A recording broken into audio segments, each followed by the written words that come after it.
Violent clashes in Libya's capital, Tripoli. Thousands of anti-government protesters confront Gaddafi supporters in the streets.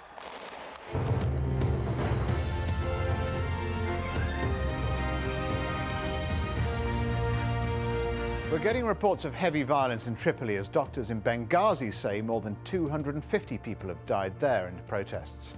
Protesters claim to have taken control of various towns across the country as of government troops defect. I'm Stephen Cole, you're watching Al Jazeera live from London. Also coming up, feeling the heat, how Europe's love for Libya's oil is leaving leaders in a dilemma over the crisis. In Yemen, anti-government protesters clash with President Saleh supporters on the 9th day of demonstrations. Angela's angst. The German Chancellor suffers a humiliating defeat in critical regional and local elections.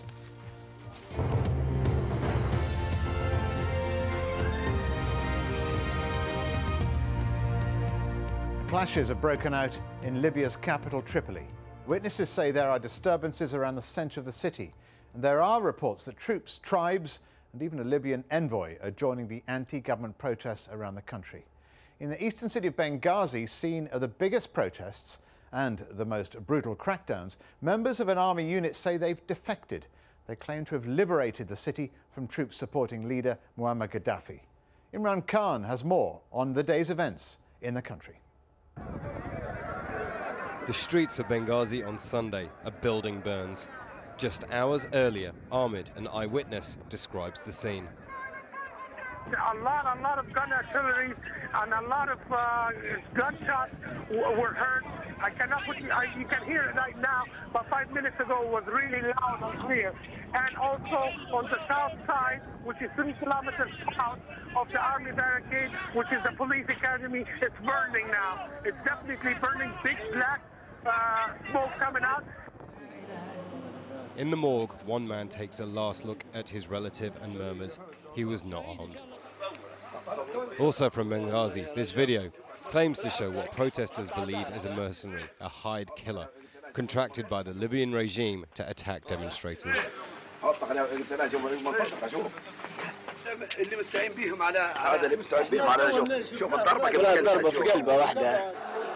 Unrest is spreading across the country. Here in Al-Bayda, thousands gather near the main mosque, another city rocked by days of protests against the country's leadership. Chanting, "There's no God but Allah," mourners carry the body of one of those killed. And there's more chaos. Anti-Gaddafi graffiti sprayed on walls, and a voice through a loudspeaker saying, "There's no state here." Reports of casualties are running high and constantly rising. The city's hospital overwhelmed, the morgues filled with bodies, and more are still coming. On Libyan state television, the first sign that the country might be in difficulty. Images of burning buildings, a result of the protests. It's a change from what they'd been airing earlier.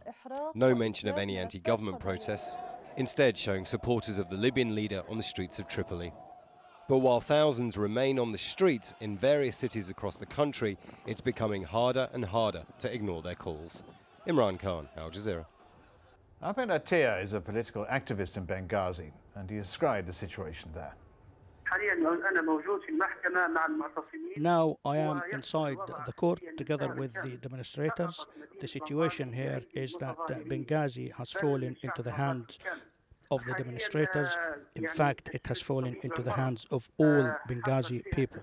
They have brought the mercenaries who are there, they brought them into the court and have obtained confessions from them, and they are now kept inside the court.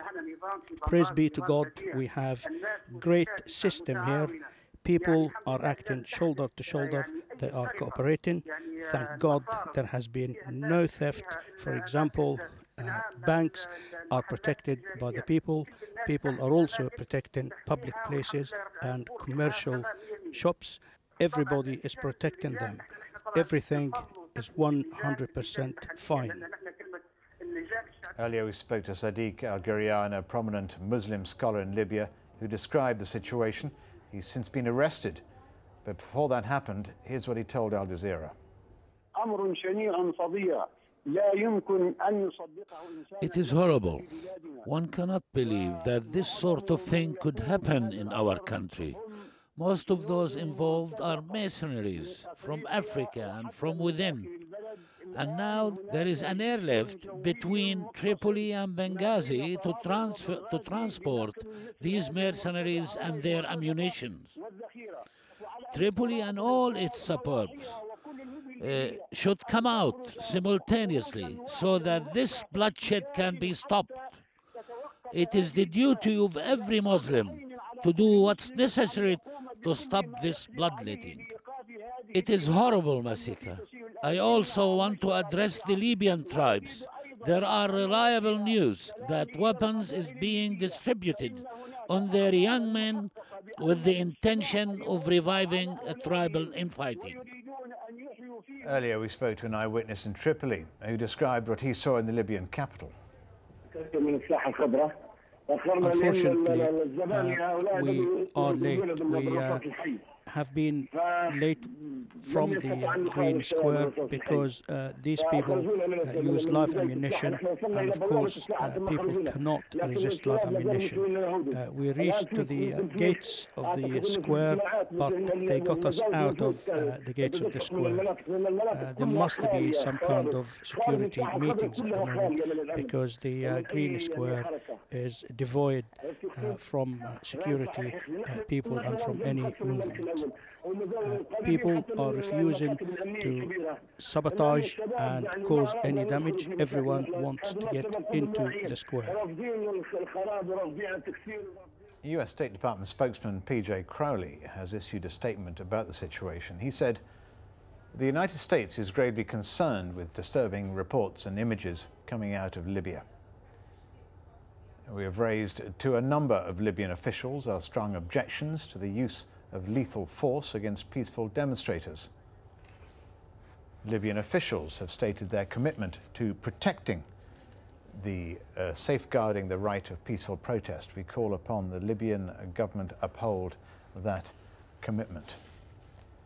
Well, also we're hearing from Baroness Ashton at the European Union, who has today issued a call. She said the violence must end immediately. She also described the European Union as being extremely concerned about events unfolding in Libya and the reported deaths of a very high number of demonstrators. The EU supports and urges the authorities to exercise restraint and calm and to immediately refrain from further use of violence against peaceful demonstrators. This is Baroness Ashton, who we are hearing may well be going to Egypt this week, the first foreign diplomat to do so since the fall of Hosni Mubarak. But let's go back to Libya, because the unrest there has put many European countries in a difficult position because they do billions of dollars worth of business with Gaddafi's regime. Well, let's talk now to a protester from the streets of Benghazi. He's called Mari, and he's been taking part in the protest.